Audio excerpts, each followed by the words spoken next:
sumigaw ang isang binatang may itim na buhok na nabigo ang ekspedisyon at nawasak ang alyansa ng mga faction sa ika-60 na palapag.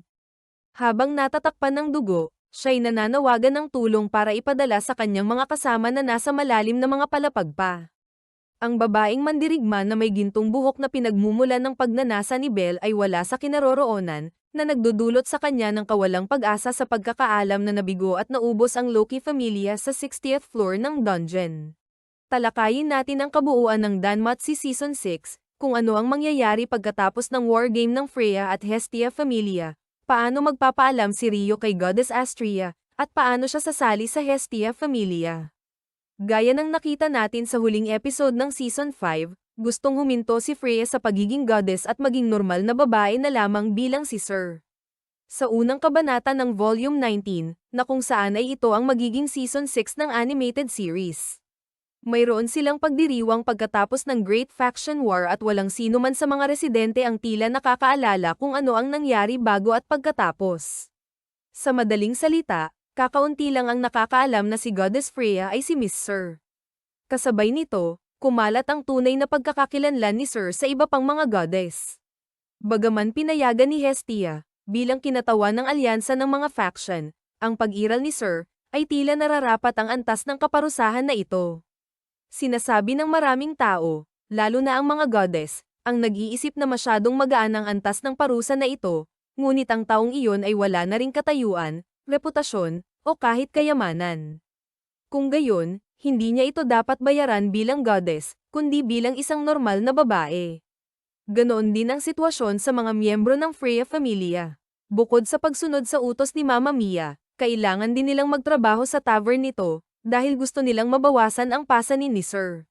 Bilang isang tapat na miyembro ng pamilya, gusto nilang magkasamang harapin ang parusang ito. Sa pagdiriwang, narinig ni Belle ang isang cool na boses, at lumingon siya at nakita ang isang magandang babae na nakatayo doon. Hindi siya nakasuot ng uniforme ng tavern, kundi ng damit panglakbay. Kaka-rating lang siguro ni Rio doon. Ang kanyang itsura ay nagpalaki ng mga mata ni Belle. Hiniling ni Rio kay Belle na pahiramin siya ng kaunting oras, at pagkatapos ay umalis sina Belle at Rio at naglakad ng ilang hakbang hanggang sa makarating sila sa isang eskinita. Unti-unting nawala ang tawanan sa pub at ang ingay sa lugar. Nagtanong si Belle kung okay lang ba ang lahat, at sumagot si Rio, "Oo, nagpaalam na ako kay Lady Astrea." Huminto si Rio at lumingon, at iniisip ni Belle ang nangyari sa digmaan ng mga paksayon ilang araw na ang nakalipas nang dumating si Goddess Astrea. At upang magpaalam sa Diyosa na hindi nakabilang sa Labyrinth City. Iniwan ni Rio ang oraryo upang ihatid si Lady Astrea sa kasalukuyang kuta nito, kasama ang ikalawang henerasyon ng Asteria Familia. Sa oras na iyon, naisip ni Belle, baka hindi na siya bumalik. Pero ngayon, guminhawa si Belle nang makita muli si Rio. Pero sa parehong oras, hindi niya mapigil ang itanong ang isang bagay.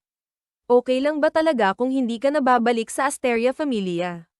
Ang pabor ni Lady Astrea ay nakaukit pa rin sa likod ni Rio. Gaano man kasakit ang nakaraan, ang taong ito ay isa pa ring matuwid na miyembro ng pamilya at dapat pa ring makasunod sa Diyosa.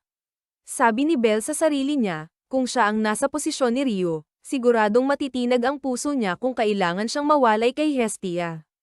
Kung siya ito, tiyak na pipiliin niyang makasama ang kanyang goddess. At pagkatapos ay sumagot si Rio, "Mabuti na ang ganito, at sumuko na ako sa hustisya minsan. Naging makasarili ako at inisip kong lumayo kay Lady Astrea. Ngayon, kung gusto kong sumali ulit, masyado nang makasarili iyon." Bukod pa rito, nagtayo si Lady Astrea ng bagong kanlungan. May bago na siyang pamilya na humahanga sa kanya. Hindi napigil ang sumilip ni Belle sa oras na ito. Nagpakita si Rio ng matatag na ngiti na parang nakatatandang kapatid na nagpapatahan sa kanyang nakababatang kapatid. At nakahanap din ako ng bagong matutuluyan. Halimbawa, kasama sila Sir at ang iba. At sa iyong tabi, ito ang aking pinili, Belle. Gusto kong manatili rito. Gusto kong manatili kasama mo na nagligtas sa akin. Hindi siya huminto para balikan ang nakaraan, bagkus ay pinili ang hinaharap. Bukod pa rito, hindi naman ito paghihiwalay ng buhay at kamatayan. Pwede kaming magkita ulit kung gusto natin. Nagkasundo rin kaming magsulatan simula ngayong araw. Ang ugnayan ni Rio at Lady Astrea, at nina Alice at ng iba pa, ay hindi mawawala. At pagkatapos, sinabi ni Ryo na may gusto siyang sabihin kay Belle. Sa oras na ito, naalala ni Belle ang pagtatapat ng feelings ni Ryo sa wargame, at namula ang kanyang mukha. Napakalinaw na hindi siya pinapayagang magkaroon ng anumang misunderstanding, tulad ng pagiging kaibigan. Nang mabilis na uminit at namula ang buong mukha ni Belle, agad niyang napagtanto na siya lang ang mag-isa, kasama ang isang napakagandang elf, at hindi mapigil ang tumibok ang kanyang puso, puno ng napakaraming kaisipan, nang sabihin ni Ryo na gusto niyang sumali sa Hestia Familia. Naging tanga si Belle sa pag-asa sa isang bagay. At kinabukasan, ang boses ni Yamato ay umalingaw-ngaw sa sobrang lakas ng sigaw nang marinig nila na nais sumali ni Ryo sa Hestia Familia. Nagulat silang lahat nang marinig na nais sumali sa kanila ang isang adventurer na nasa first class at nasa level 6 ang lakas. Sumang-ayon agad si Yamato dahil matagal nang siyang humahanga kay Ryo mula pa noon, at maraming beses na tinulungan sila ni Ryo. Pagkatapos nilang pag-usapan ang sitwasyon, nagkasundo silang lahat na payagan si Ryo na maging miyembro ng Hestia Familia, ngunit kailangan nilang isip ng bago niyang apelido, dahil sa talaan, patay na si Galewind. Sa sandaling iyon, iminungkahi ni Ryo na Ryo Cranel ang dapat piliin, dahil natural lang na hiramin ang apelido ng captain. At pagkatapos, napakabilis na umikot si Hestia sa likod ni Ryo at mabilis na isinuot ang kanyang mga sandals sa kanang kamay nito upang hampasin ang likod ng ulo ni Ryo, na naglabas ng malutong na tunog. Akala ko ikaw lang ang hindi ganito. Malinaw kong nakikita ang masasamang iniisip mo, sinungaling ka, walang silbing demonyo. Naging baliw si Hestia at pagkatapos ay pigilan ng iba. Sa huli, nagrehistro si Ryo sa ilalim ng rehistradong pangalan na Ryo Astrea. Ngayong sumali na si Ryo sa Hestia Familia at mayroon silang isang level 6 at dalawang first class na adventurer, naging napakaliit na piling grupo sila, lalo na't isa na sila sa pinakamalakas na pamilya ngayon. Bukod sa komposisyon ng antas ng mga miyembro ng grupo, ang pinakamalaking dahilan ay, si Goddess Freya na mismo ang naging tagasunod ni Goddess Hestia. Sa panlabas, binuwag ang Freya Familia, ngunit sa katunayan, masasabing si Goddess Freya, at ngayon si Miss Sir, ay direktang sumali sa bandila ni Lady Hestia. Mula sa pananaw ng Orario, imposibleng bitawan ang malalakas na adventurer. Ngunit ang diyosa ng kagandahan, si Freya, na nakakaakit sa buong lungsod, ay nakakatakot. Ang dalawang tapat at tunay na ideyang ito ay nagbanggaan sa isa't isa at ang huling kompromiso ay ang pagiging tagasunod ng Virgin Goddess na si Hestia. Sa katunayan, si Freya na tagasunod ni Hestia at si Otter at ang iba ay hindi aalis sa lungsod, at mag-aambag pa nga sa paggalugad ng dungeon. Sa makatuwid, sa panlabas lamang sila nasa posisyon ng mga kakilakilabot na empleyado ng tavern, o mga miyembro ng pamilya na naghihintay na ma-convert, na hindi kailanman tatanggap ng pagre-recruit. Sa madaling salita, maaari rin itong makita bilang ang dakilang kapangyarihan ng Freya Familia na absorb ng Hestia Familia. Ang Hestia Familia ay na-update na sa rank B, ngunit sa opisyal na talaan ng guild, dapat ay rank S ito. Hindi na siguro sila magkasamang mag-e-explore ng mga dungeon, pero bukod doon, talagang naging matulungin sila sa lahat ng aspeto.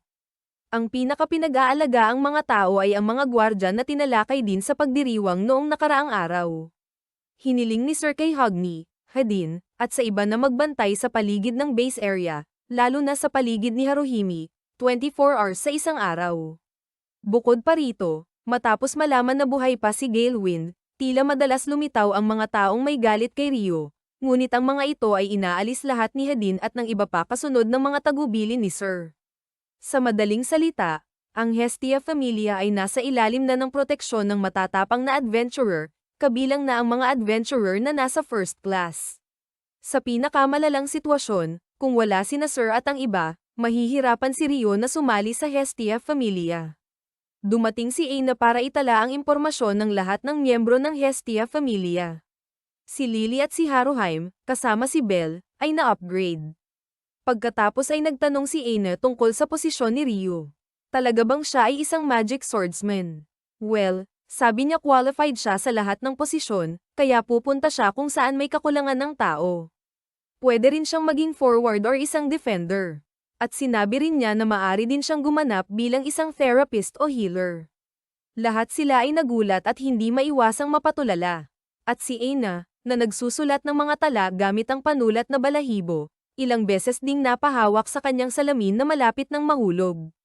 Si Ryu mismo ay may kakayahang gumamit ng reply magic, at ngayon, sa bagong natuklasang inheritance magic na Astria Record, magagamit niya ang lahat ng uri ng kakayahan ng dating Justice faction na si Alice at iba pang magic. Halimbawa, ang malawak na mahikang panggamot na taglay ng mga manggagamot. Sa madaling salita, kaya talaga ni Ryo na gawin ang lahat ng mag-isa. Bagaman si Belle ay isa ring adventurer na nasa first class, may malinaw na agwat sa antas sa pagitan niya at ni Ryo.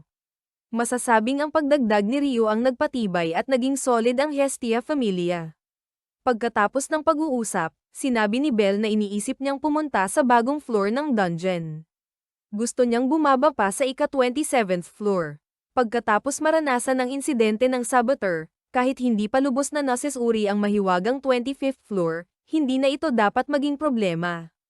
Ayon sa guild, sapat na ang kanilang kapangyarihan para ligtas na makarating sa ika-36th floor, na isang hakbang na lang ang layo mula sa deep floor. Nang siya ay nasa Astria Familia, umabot si Ryo sa ika-41st floor. Sa kanyang kaalaman at karanasan, kahit unang beses pa lang siyang tumapak sa floor na ito, walang magiging problema kay Lily at sa iba. Kasama ang mga heretic, marating ang ika-37th floor sa sarili nilang lakas. Kaya dapat nakaranas sila ng kapaligiran sa deep floor. Pagkatapos maabot ang rank B, madalas na makakatanggap ang Hestia Familia ng mga sapilitang misyon mula sa mga ekspedisyon at tiyak na haharap sa dungeon. Pagkatapos ay narinig ni Belle ang isang uri ng tunog at tumingin sa bintana. Ang tunog ng plauta. Sa sandaling nalilito si Belle sa biglang nangyari, bumulong si Aina. Ito ang school district. Nagulat si Belle sa dami ng mga taong nagtipon sa gilid ng lungsod, at pagkatapos ay nakita nila ang school district, isang bayan na lumulutang at naging barko. Si Miss Aina, na nakatayo sa tabi ni Belle, ay walang masabi, nakatitig ang mga mata na parang tumitingin sa bayang pinagmulan. Ngayon na bumalik na ang school district, ang super giant na barko kasama ang hiyawan ng mga tao sa lungsod ng oraryo. Habang dumating sa daungan sina Belle at Aina kasama ang maraming mamamayan upang makita ang school district. Ang school district ang pinakamalaking paaralan na naglalakbay sa buong mundo. Ito ay isang mobile na institusyong pang-edukasyon na pinapatakbo sa suporta ng guild. Sa paglalakbay, aktibo silang magre-recruit at tatanggap ng mga batang may edad 6 hanggang 18 mula sa buong mundo na may pagnanais matuto.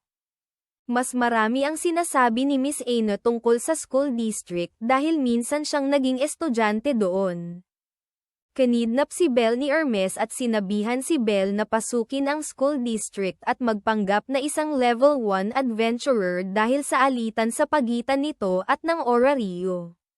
Sumali si Belle sa school district upang maging mentor sa isang magulong grupo ng mga mag-aaral at nagpanggap siya na isang level 1. Ang main character dito ay si Nina. Siya ang nakababatang kapatid ni Aina at isang magic user na dalubhasa sa healing magic. Ang subplot ni Nina na hindi nakikipag-usap kay Aina sa loob ng maraming taon ay hindi masyadong kawili-wili para sa akin. Dahil ang pananaw ko ay hindi naman laging malapit sa isa't isa ang mga magkakapatid.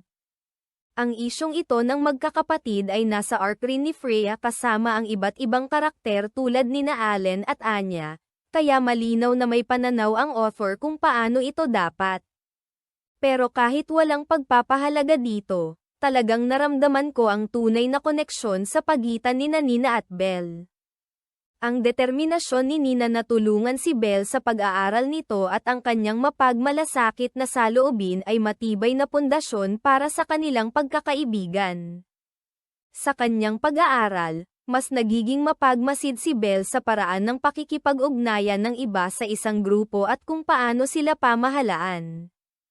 At ang turning point para sa relasyon ni Belle at Nina ay nangyari sa huling bahagi ng novel nang nagpapahinga si Belle at ang kanyang grupo ng mga estudyante sa ika-18th floor. Sinabi ni Belle kay Nina na hindi niya dapat masyadong ikumpara ang sarili sa kapatid niya, At ang katotohanan na napakalaki ng naitulong niya sa kanya ay patunay ng kanyang halaga. Dito nga ay nagkagusto na si Nina kay Belle at hindi siya nahihiya tulad ni Rio nang umamin siya. Ito ang dahilan kung bakit napakaganda ng ugnayan ni Nina at Belle. Tinawag si Belle at Hestia ni Uranus, at nagpasalamat si Uranus sa kanila sa nakalipas na insidente sa Freya Familia. Sinabi ng founding god ng guild na ang huli sa tatlong malalaking quest ng adventurer ay nasa pasanin ng lungsod ng Labyrinth. At kapag natalo ang Black Dragon ay andan dapat si Belle.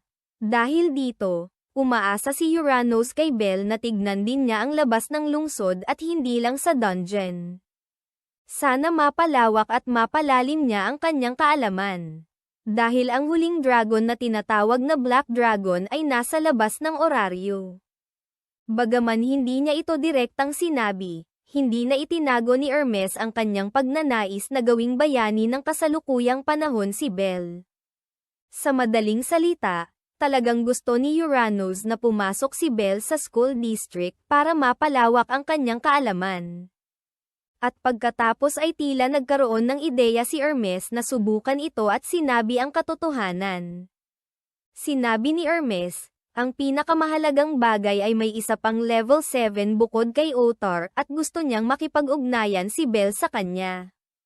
Sobrang nagulat si Hestia sa narinig at nalaman dahil bukod daw kay Otar mayroon pang isang level 7 at nasa school district.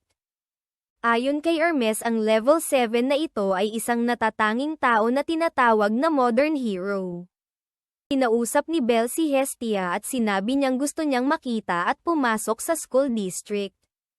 Para sundin ang payo ni Aina na maghanap ng mga bagong bagay bukod sa dungeon. Ang kondisyon ni Boulder para payagan si Belle na mag-enroll ng palihim ay kailangan niya i-handle ang mga problematikong estudyante.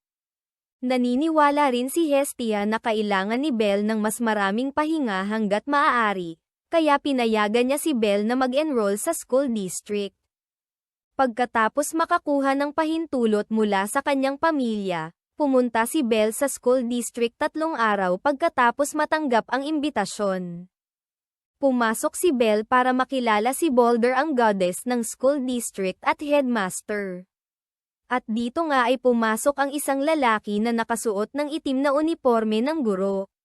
Nagpakilala ito bilang Leon Vandenberg at alam nito ang tungkol sa tunay na pagkakakilanlan ni Lappy Flemish bilang si Belle. Dahil sa pagpasok ni Belle sa school district siya ay nagpapanggap bilang si Lappy Flemish at isang level 1. Laktawan na natin ang bahagi kung saan nakilala ni Belle si Nina at ang kanilang pakikipagsapalaran, dahil tinalakay na natin ito kanina. Sa epilogue naman, pagkatapos ng kanilang pakikipagsapalaran, nabunyag ang tunay na pagkatao ni Belle. Tinawag si Belle sa opisina ng headmaster. Ipinakita ni Belle ang kanyang pasasalamat para sa kanyang espesyal na internship sa school district at sinabing sa huli, nabunyag ang aking pagkatao. Sumagot si Boulder, na narinig na niya ito. Pero ang hindi kapanipaniwala ay hindi man lang binanggit ng ikatlong pangkat ang first-class adventurer na lumitaw sa ika-25 floor ng dungeon. Napilitang ibunyag ni Belle ang kanyang pagkakakilanlan upang tulungan ang ikatlong pangkat sa 25th floor, dahil sa isang insidente na kanyang tinulungan ang ikatlong pangkat. Sa kabila ng pagkakabulgar ng kanyang pagkatao, hindi ipinakalat ng ikatlong pangkat ang balita tungkol sa kanya.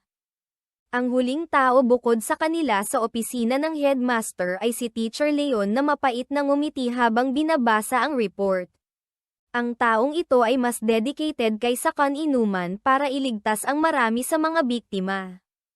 Si Leon ang pumunta sa ika-18th floor para sunduin sila Belle at ang iba pa.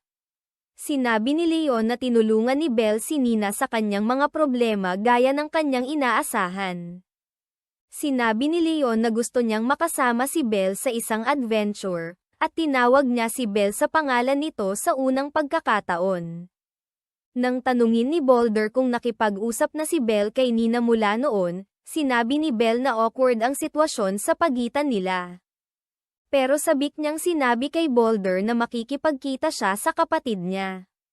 Dumating na ang taglamig, at paalis na si Aina sa guild nang tawagin siya ni Nina. Hindi naaalala ni Nina si Aina, kaya nagpakilala siya na parang ngayon lang sila nagkita, at ganoon din si Aina.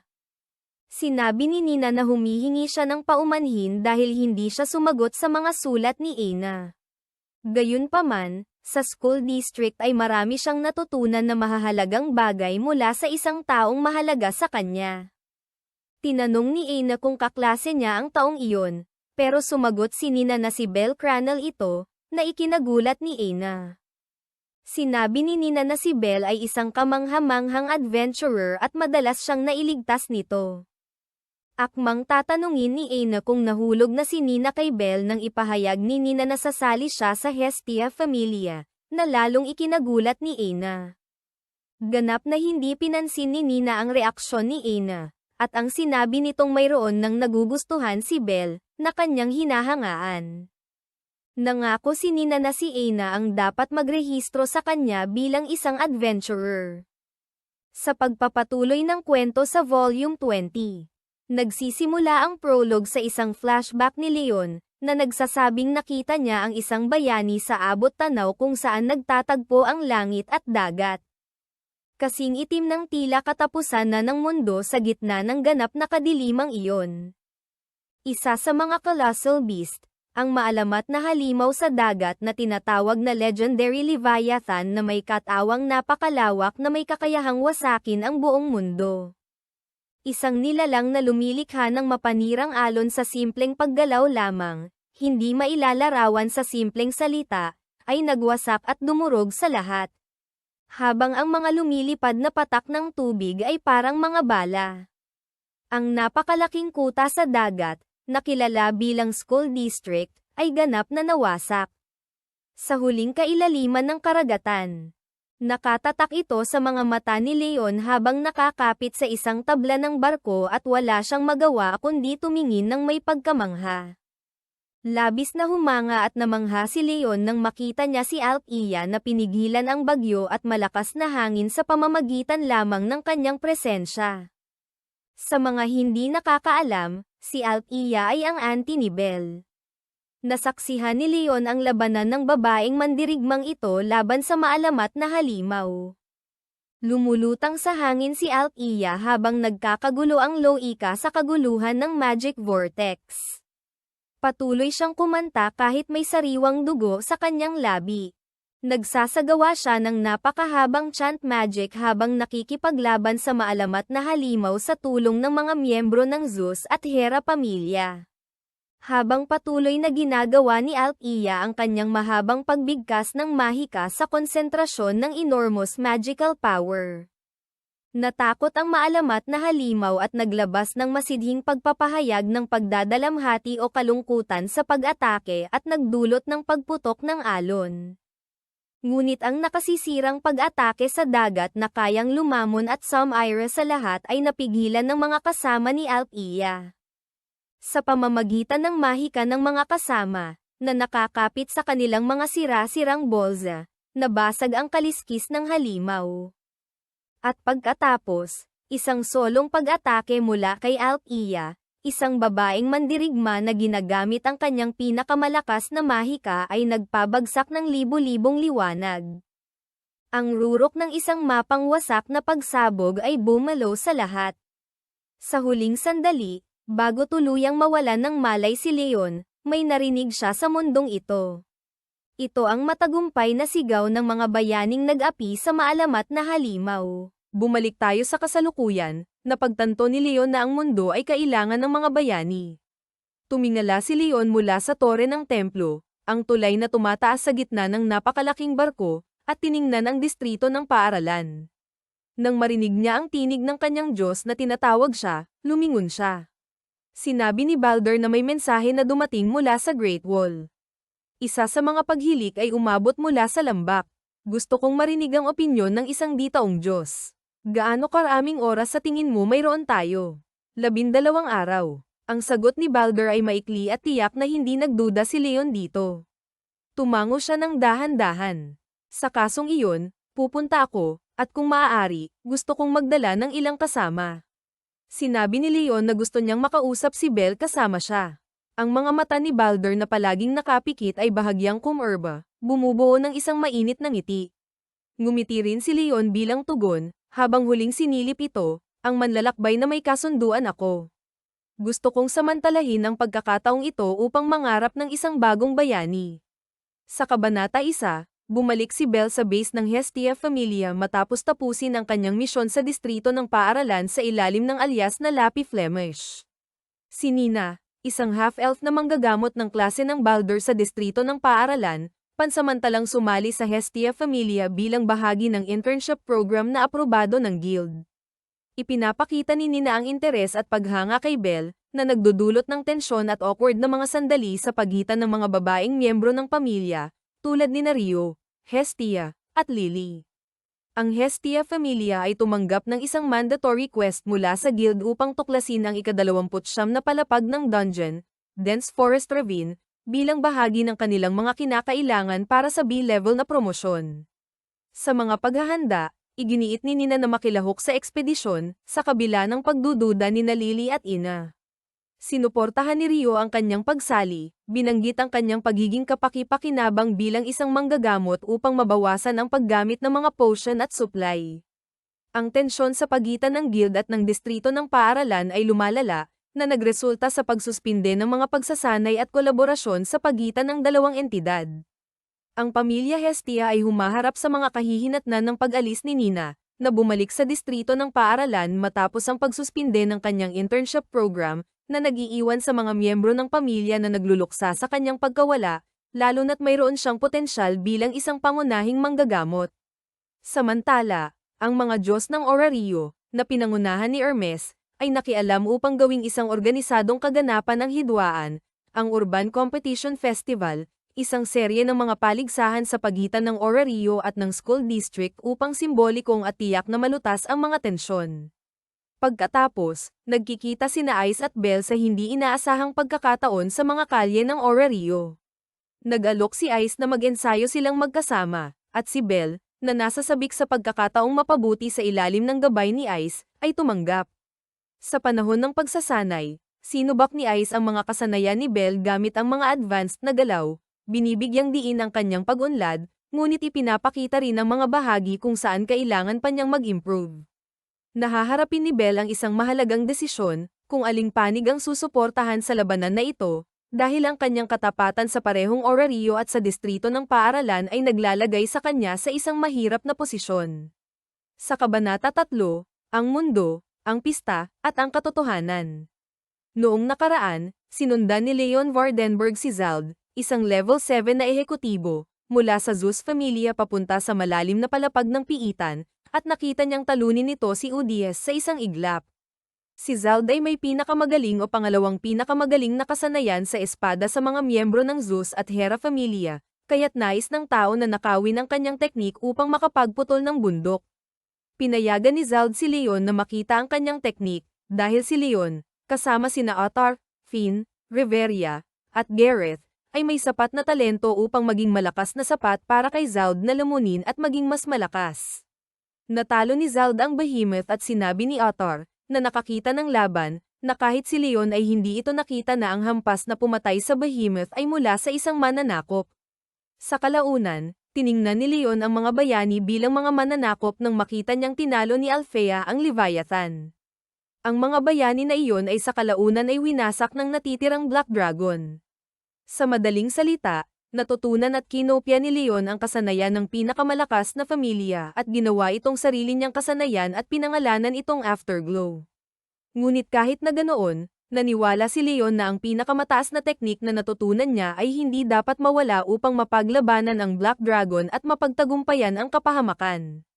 Si Leon, Belle, at Nina sa kasalukuyan ay malapit ng magsagawa ng fieldwork na bahagi ng kurikulum ng paaralan.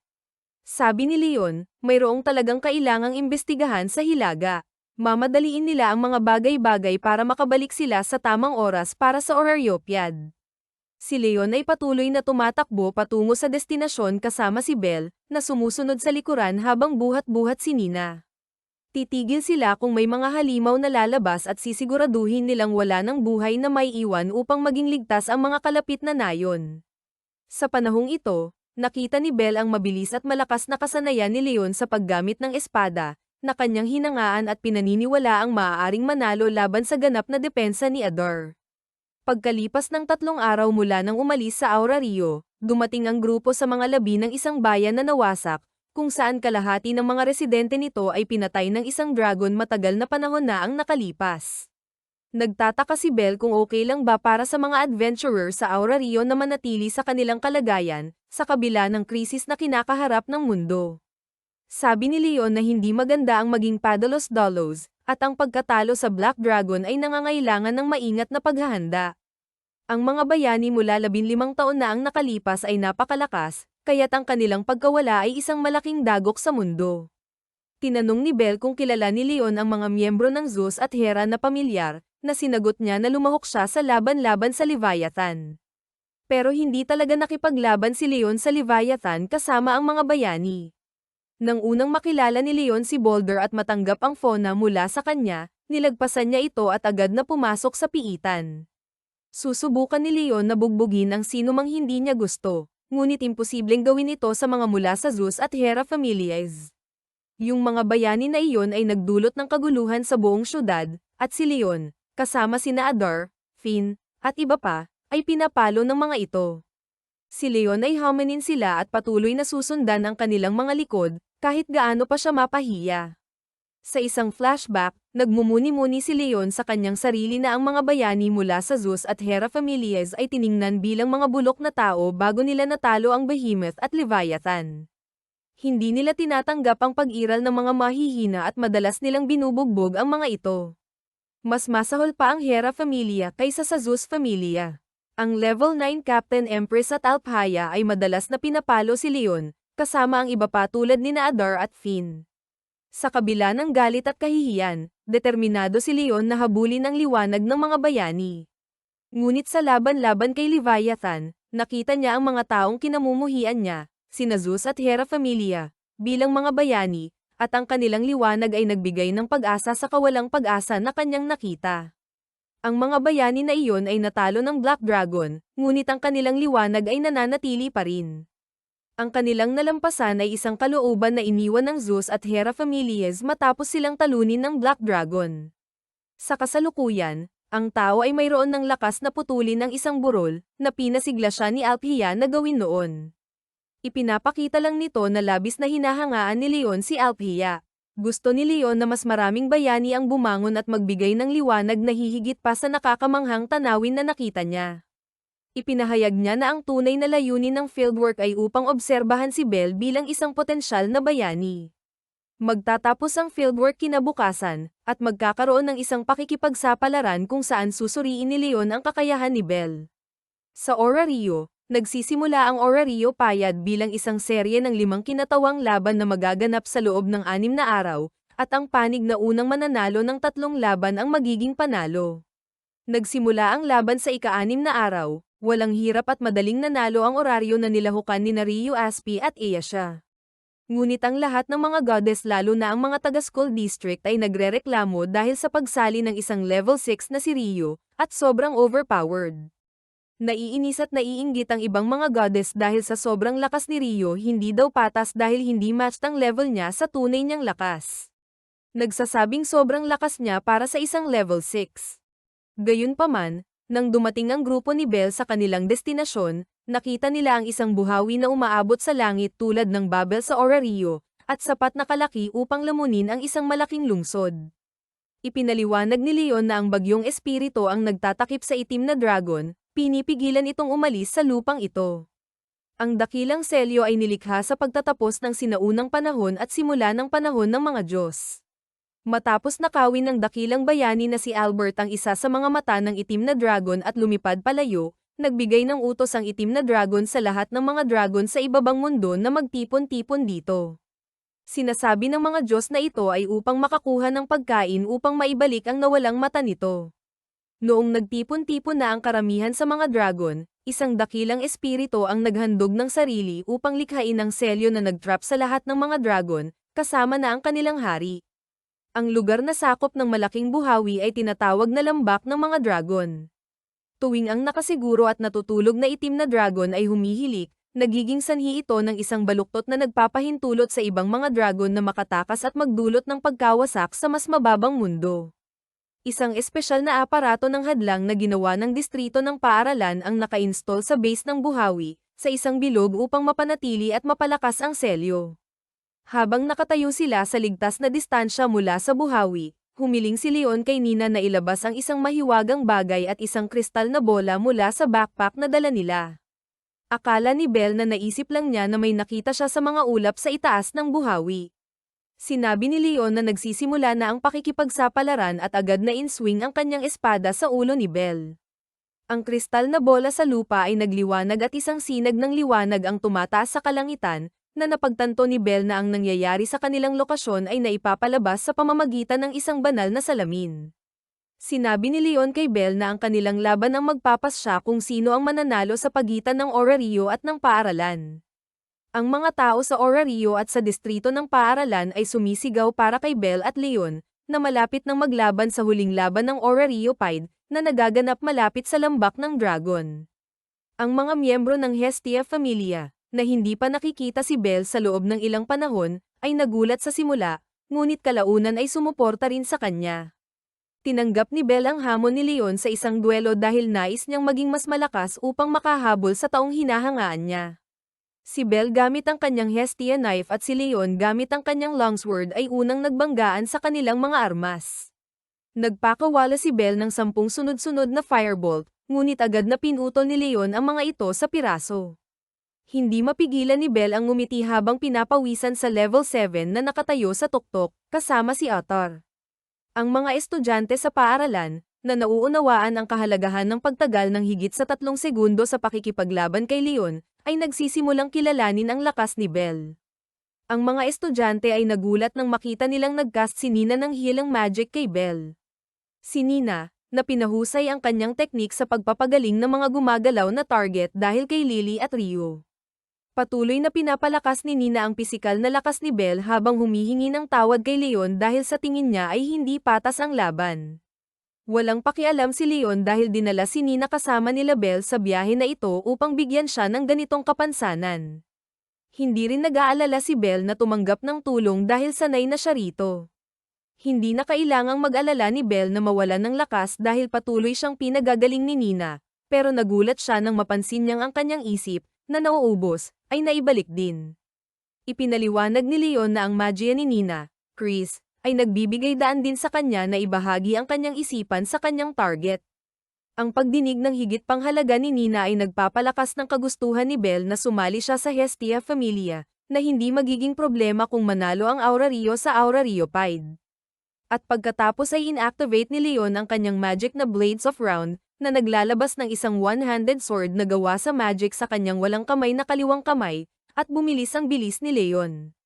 Upang maiwasan ang nalalapit na pagkatalo, nagpapaputok si Belle ng firebolt, 20 firebolts kay Leon upang bigyan ng sarili ng oras na makabawi, at pagkatapos ay isa pang 77 firebolts matapos makuha ang kanyang balanse.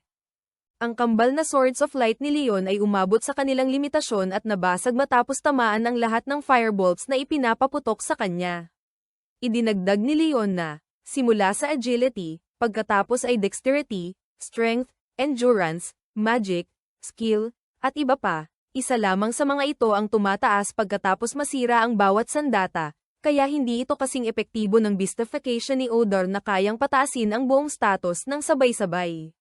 Pero iniisip ni Belle na ang kapangyarihang makukuha pagkatapos mailabas ang 12 na armas ay lalampas sa Beastification ni Odor dahil sa komplikadong proseso.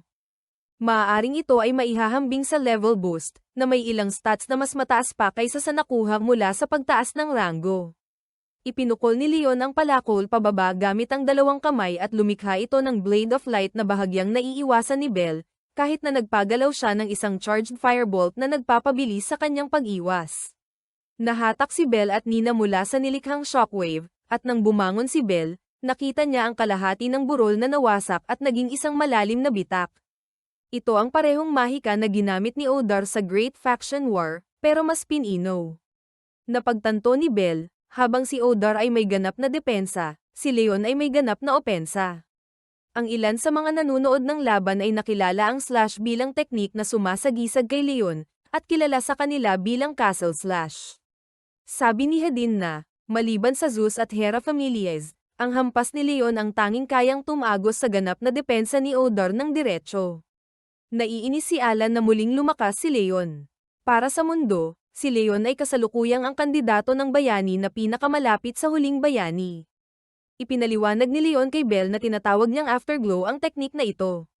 Ang pagpapalakas na mahika na ginamit ni Leon at Odor ay orihinal na kayang pataasin lamang ang lakas ng kanilang mga katawan at armas, at hindi kayang maglunsad ng mga pagputok tulad ng artilleria. Ngunit kapag pinagsama sa afterglow, maaari nilang putulin ang kanilang target mula sa malayo.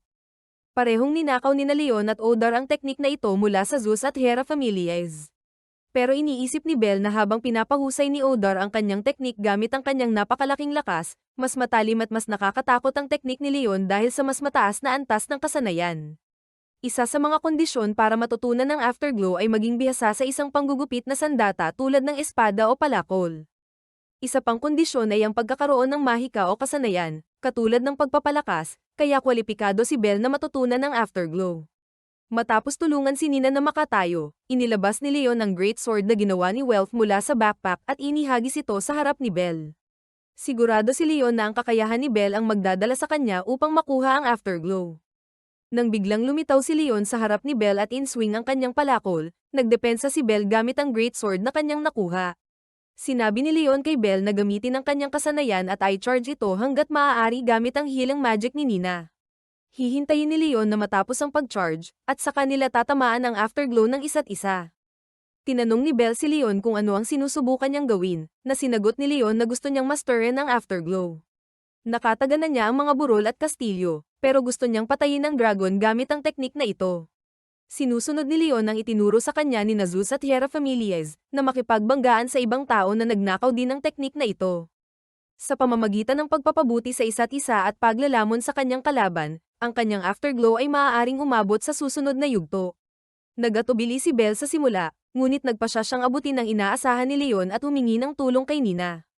Ang unang pagtatangkang afterglow ni Belle ay ang pag-charge ng kanyang great sword gamit ang Argonaut sa loob ng 1 minuto, at pagkatapos ay inugoy ang kanyang espada sa paraang ginawa ni Leon at Otter dati, ngunit hindi lumipad ang slash.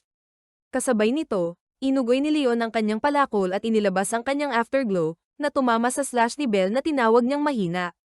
Pinigilan ni Leon ang kanyang pag-swing, at na-offset ng slash ni Belle ang karamihan sa impact, pero nahagip pa rin si Belle pabalik. Matapos magpagaling, sinubukan ulit ni Belle na may 2 minutong singil, pero muli pa ring naputol ng isang panig ng slash ni Leon. Uulitin niya ang proseso gamit ang 3, 4, at 5 minutong singil, pero hindi pa rin niya makuha ang teknik. Sa 3 minutong Grand Bell, kahit hindi pa rin niya may padala ang slash, nagagawa niyang iwasan ang slash ni Leon. Gayunpaman, nagsimula si Leon na maghatid ng sunod-sunod na mga slash sa pagkakataong ito. Matapos mapaglabanan ni Belle ang 3 sunod-sunod na hampas, ang ika-4 na hampas ay nagpatumba sa kanya, at muling nahagis pabalik. Nahuli ni Nina si Belle sa kanyang mga bisig, pero pareho pa rin silang nahagis pabalik at gumulong sa lupa. Lahat sa oraryo at sa distrito ng paaralan ay nagulat sa malupit na tanawin na kanilang nasasaksihan. Ang mga dating miyembro ng Freya Familia ay sanay na sa ganitong tanawin, kahit na naiinis si Hedin na walang magawa si Belle. Habang ang mga natitirang miyembro ng Hestia Familia ay namumutla, nagulat si Welf nang makita niyang malapit nang masira ang great sword na ginawa niya para kay Belle kahit na ito ay hinang sa adamantite na ibinigay sa kanya ni Hephaestus matapos manalo sa faction war na may halong mithril. Si Sir, na hindi pumasok sa trabaho, ay nakatagpo at tinanong si Hestia kung okay lang na pagdaanan ito ni Belle. Ang liham na natanggap ni Hestia mula kay Boulder ay nagsasabing tutulong si Belle sa pagsupil sa lambak at paglutas ng alitan sa pagitan ng oraryo at ng distrito ng paaralan, ngunit hindi niya inisip na magiging ganito ang kalalabasan. Pinag-uusapan ni Hestia at Sir na si Belle ay isa ng kandidato para sa pagiging bayani na ipapadala upang labanan ng itim na dragon, kaya't kinakailangan ng paghahandang ito. Nina ay nagmamakaawa kay Leon na itigil ito, ngunit sumagot siya na ito ay isang pagbibinyag na kailangan pagtagumpayan ni Belle upang maging karapat-dapat na maging isang bayani. Habang nahihirapan, bumangon si Belle upang ipagpatuloy ang laban at matupad ang hiling ni Leon na magkaroon ng isa pang bayani. Si Belle mismo ay gusto ring maging isang bayani, kaya't humiling siya kay Nina na ipagpatuloy ang pagpapagaling sa kanya. Plano ni Belle na ang susunod na atake ang magiging huli. Ipinapaputok niya ang kanyang mahika sa kanyang malaking espada at gumagamit ng dual charge. Sa pamamagitan ng pagpapalakas ng mga lakas at kahinaan nito gamit ang dual charge at pagkumplemento nito sa pamamagitan ng pag-infuse sa isang armas, makakalikha si Belle ng isang lumilipad na apoy na slash na isang pseudo afterglow. Gusto ni Leon na makipaglaban kay Belle ng buong lakas niya ngayon, ngunit biglang narinig ang isang malakas na ugong. Nakakita si Belle ng isang malaking nilalang na hugis centipede na kulay navy purple na may mga pakpak at kaliskis na lumilitaw sa pagitan ng madidilim na ulap malapit sa buhawi, na kinumpirma ni Leon na isang dragon. Ang dragon ay nagpapaputok ng sinag ng liwanag kay Leon, ngunit naiwasan niya ito at ngayon ay nakatayo na sa tabi ni Belle at Nina. Nagulat si Belle na ang atake ay nakarating sa isang target na 5 kilometro ang layo, at sapat na lakas upang makagawa ng isang crater mula sa ganoong distansya. Ipinaliwanag ni Leon na ito ay isang Venomsky Centipede Dragon, isang halimaw na natuklasan ni Zeus at Hera Families sa ika-67 palapag ng dungeon. Malamang na nakatakas ito sa pamamagitan ng isang pagkasira sa bagyong espiritu na dulot ng paghingal na nangyari mahigit 10 araw na ang nakalipas. Kung makakatakas ang isang dragon sa buhawi, mahuhuli ito sa hadlang ng distrito ng paaralan, na tinatawag na lightning web. Ang hadlang ay isang mahiwagang lambat na mukhang isang sapot ng liwanag na huhulihin ng isang dragon na nakalusot sa buhawi, at habang mas lalong lumalaban ang dragon, mas lalo itong nalalambat. Kahit na makalusot ang dragon sa lambat, makakabili pa rin ito ng oras hanggang dumating ang puwersa ng pagsupil. Sabi ni Leon na suspendido ang laban sa Orariopead at sinabi kay Belle na talunin ang dragon gamit ang kanyang sariling liwanag. Kung totoo ang sinasabi ng Zeus at Hera Families, ang Centipede Dragon ay may potensyal na level 7. Pero alam ni Leon na mas mahina ang dragon kaysa kay Eudeus, na hindi nakakapagbigay ng kapanatagan kay Belle, na hindi pa kailanman nakipaglaban kay Eudeus. Sabi ni Leon na bibilisan niya ang oras, at tumakbo siya sa parehong oras na tuluyan nang makalusot ang dragon sa sapot. Ang dragon ay lumilipad patungo sa grupo ni Belle nang mabilis habang nagpapaputok ng laser nito ng 2 beses kay Leon. Ang susunod na putok ay tinamaan si Belle at Nina, na hinarang ni Leon gamit ang kanyang pangilaw na palakol. Ipinagpatuloy ni Belle ang kanyang pag-atake, at nang maramdaman ng dragon ang panganib mula sa tunog ng malaking kampana, katulad ng nanglabanan ni Althea at ng maalamat na Leviathan, ang magic ni Althea ay may tunog ng kampana. Ang dragon ay naglalabas ng miasma mula sa buong katawan nito. Humaharap si Nina kay Belle at ginamit ang Lagriel Kirschheim upang protektahan siya mula sa miasma. Ang mga tao na nanunood sa laban sa pamamagitan ng banal na salamin ay nawawalan ng boses dahil sa katotohanang maraming ganitong makapangyarihang dragon sa loob ng buhawi. Sinasabi ni Hermes at Balder na tila ang wakas ay papalapit na at wala na silang gaanong oras dahil papalapit na ang katapusan, at kaya't hindi na sila dapat nag-aaway ngayon. Nais ni Uranus na magtulungan ang lahat at makapagbigay ng maraming bayani hanggat maaari. Matapos malaman kung bakit kailangan ng mundo ng mga bayani, determinado si Belle na patayin ang dragon sa harap niya. Habang patuloy na tumutunog ang Grand Bell, ang trigger na naiisip ni Belle ay si Leon Vardenberg, isang bayani na sumusunod sa mga yapak ng mga nakaraang bayani at patuloy na nagpoprotekta sa mababang mundo sa kasalukuyang panahon. Matapos ang singil ay umabot sa buong 5 minuto at wala ng pagdududa, inilabas ni Belle ang afterglow ng Argo Vesta Sacred Fire. Ang naglalagablab na hiwa ay lumipad at naging isang malaking naglalagablab na apoy ng liwanag na pinuputol ang dragon na centipede sa hangin sa gitna. Ang katawan ng dragon ay nasusunog ng mga apoy at nagiging abo at umabot ang mga apoy sa gemstone ng dragon. Ang lumilipad na slash ay hindi huminto pagkatapos tamaan ang dragon at hinati ang madilim na mga ulap sa kalangitan, na nagdulot ng ilang asul na kalangitan na nakikita at sinag ng araw na bumuhos. Pinuri ni Leon si Belle at sinabi niyang masaya siya na sumama siya sa pakikipagsapalaran na ito. Sigurado si Belle na si Leon, na nakakaalam tungkol sa dragon na nakatakas mula sa selyo, ay kayang talunin ang dragon mag-isa at handang talunin ang mas malakas na isa, pero dinala niya si Belle dito upang matutunan nito ang afterglow at patayin ang dragon. Isa pang dahilan para sa pakikipagsapalaran na ito ay upang makatulong na lutasin ang sitwasyon sa pagitan ng Orario at ng distrito ng paaralan. Pinaplano ni Leon na pahintuin ng dragon ang huling laban ng Orario Payad, na ngayon ay itinuturing na tabla. Habang lahat ay nanunood pa rin sa pamamagitan ng banal na salamin, tinanong ni Leon si Belle kung kayang talunin ng mga adventurer sa Orario ang mga dragon ng mag-isa, o kung kayang protektahan ng paaralan ang mababang mundo ng mag-isa. Sumagot si Belle na kahit na may isang dakilang bayani na lumitaw, hindi kayang manalo ng isang tao ng mag-isa. Pagkatapos, binanggit niya ang mga salita ng isang bayani sa kanyang paboritong libro na binasa sa kanya ng kanyang lolo, na umaayon sa paniniwala na mas mabuti ang maraming bayani kaysa sa iisa lamang. Naniniwala si Belle na hindi sila mananalo kung wala ang lahat. At si Leon, na sumasang-ayon, ay nagsabi rin na gusto niyang magkaisa ang lahat dahil pare-pareho silang humaharap sa parehong banta. Pagkatapos marinig ang mga salita ng isa't isa, nagpalitan ng ngiti sina Belle at Leon at nagkamay. Si Hermes, gamit ang kanyang malakas na boses na ipinapadala gamit ang produktong Magic Stone, tinanong ang lahat sa Orario at sa distrito ng paaralan kung ano ang gagawin nila ngayon. Ang sinumang makakapag-alaga sa mga dragon sa lambak ay hindi lilito kung patuloy na mag-aaway ang Orario at ang distrito ng paaralan, kaya't nag-alok ang mga Diyos na mamagitin, na tinanggap ng lahat. Nagtapos ang Orario Payad na pareho ang magkabilang panig ay may 2 panalo, 2 talo, at 1 tabla.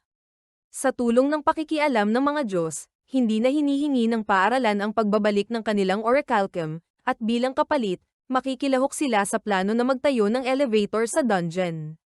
Pagkatapos bumalik ng grupo ni Belle sa Orario, napansin ni Belle, Leon, at Nina ang hindi pangkaraniwang tahimik na atmosfera sa lungsod, na nagdulot sa kanila na huminto sa paglalakad at makaramdam ng hindi komportable.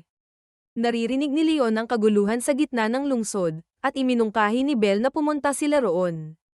Si Aina, na nandoon, ay napansin si Belle at tiningnan siya ng may maputlang mukha, na parang sinasabing lumayo dito. Nang naamoy ni Belle ang dugo, humakbang siya pasulong at nakita ang maraming sugatang adventurer, ilan sa kanila ay kulang ang mga bahagi ng katawan. Pagkatapos ay nakita niya ang isang punit-punit na bandila na may simbolo ng isang payaso, sumigaw ang isang binatang may itim na buhok na nabigo ang ekspedisyon at nawasak ang alyansa ng mga faction sa ika-60 na palapag. Habang natatakpan ng dugo, siya'y nananawagan ng tulong para ipadala sa kanyang mga kasama na nasa malalim na mga palapag pa. Ang babaeng mandirigma na may gintong buhok na pinagmumulan ng pagnanasa ni Belle ay wala sa kinaroroonan, na nagdudulot sa kanya ng kawalang pag-asa sa pagkakaalam na nabigo at naubos ang Loki Familia sa 60th floor ng dungeon. Hanggang dito na lang muna at itutuloy natin ito sa susunod na video na kung saan magkakaroon ng expedition para iligtas ang lahat ng natitirang buhay na membro ng Loki Familia. Kaya kung di ka pa nakasubscribe ay mag-subscribe ka na at i-click mo na din ang notification bell para updated ka sa ating susunod na video.